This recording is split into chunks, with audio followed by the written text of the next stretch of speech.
for some. Good morning. Welcome to Monday Morning Mindset, better known as. It's still Monday. It still counts. Mark and Brandi. And it is before noon, so it's still morning. That's what it meant. It's still morning. It's definitely still Monday. Mark and Brandi asked. It might be mid-morning mindset, but it's still mid-morning Monday mindset. Wow, that's morning Monday. My mouth hurts just thinking about that. Okay. Mark and Brandi asked, but I'm Berkshire Hathaway, Colorado Real Estate, the Living Colorado Elite Team. And here's what brilliance and inspiration, and I put my armchair up so I couldn't boost myself up, that we have for you today. What do we have for people today?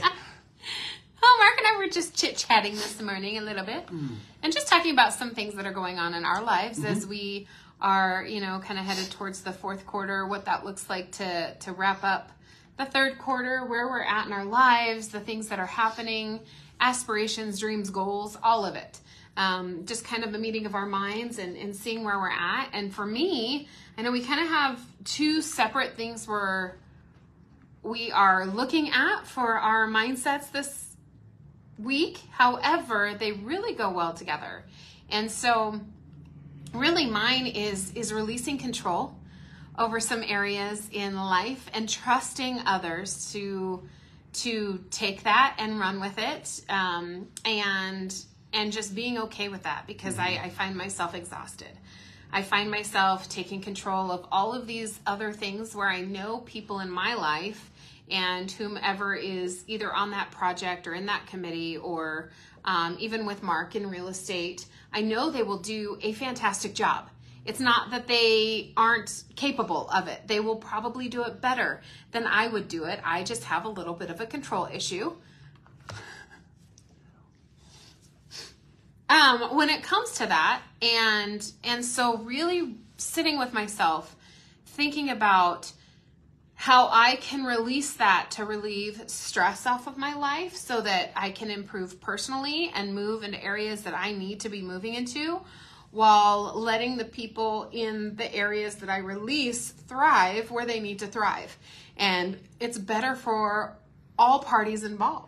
I just had a grandparents meeting this morning for Grandparents' Day for our campuses, 1,600 grandparents, probably 1,700 this year.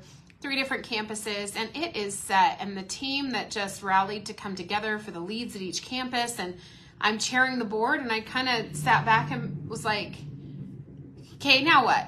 For me, I know I'm going to have communication. I know I'm going to have a lot of admin stuff. I know it's coming, but in this initial, I have a few things I need to follow up on. Last year, it was like a fire hose, and another woman and I had control over everything. And this year, the way that we've set it up, we're letting people thrive where they want to thrive and help where they want to help. In our real estate business, having Mark take more of the lead on things as I pursue some other dreams that we have, and to set that up in our lives, and what that looks like is and reducing and giving and really replenishing energy and strength while letting others help in those areas. And my challenge is really to accept and say, yes, take it, run with it, create that vision, because we are better together in that. Yeah, it's good. I guess mine for this time, for this season, is really replenishing the reserves.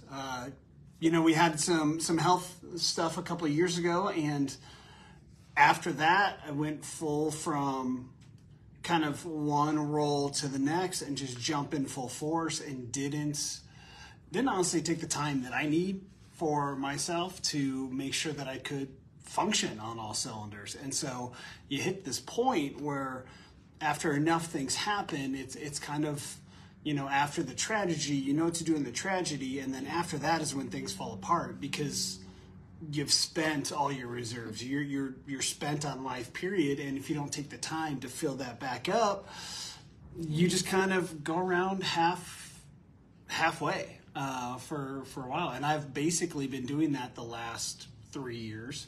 And so just really being not like going away for a week and taking, at a beach with, nothing but a Mai Tai in my hand, as great as that would be, but more realistically in keeping with all of our demands of parenting and business ownership, of just taking purposeful time every day, usually twice a day, in the morning and in the afternoon, and just kind of refocusing and making sure my mindset is right throughout the day. And that's been huge. Really just started that this last week, and it's not perfect, but it's a start, and it's, I know, going to help get me to the place where I need to be, so I can be there for Brandi, so I can be there for the kids, so I can be there for you and our business. And that's my place. It's great. So take some time this week and take some inventory, like Mark said. Take some inventory of life. Where are those places where you need to replenish? Where are those places where you can, you've coached and trained, and those people can take over those aspects that might be, and it might be time where they can breathe fresh air into those areas that have been set up. And if you have something else that you really need to accomplish, or that you have an aspiration to do and you've worked hard on this other area, giving up more of that control can also replenish your reserves. And being there to say, okay, is there anything else you need in this so that you can function to capacity in that role that you need to help, and you can oversee it. So you're not like stepping back and saying goodbye to it. You're just making sure that you are able to let other people flourish in what their call is in that capacity. So then you're free to do other aspirations within your life, and that will reduce and take some stress off. And doing inventory in that role, maybe you've been handed that role, and maybe there is something there that you're just like, well, I'm just haven't replenished in these areas, and it's time for you to do so, and seeking out in what ways you can do that. And then you can get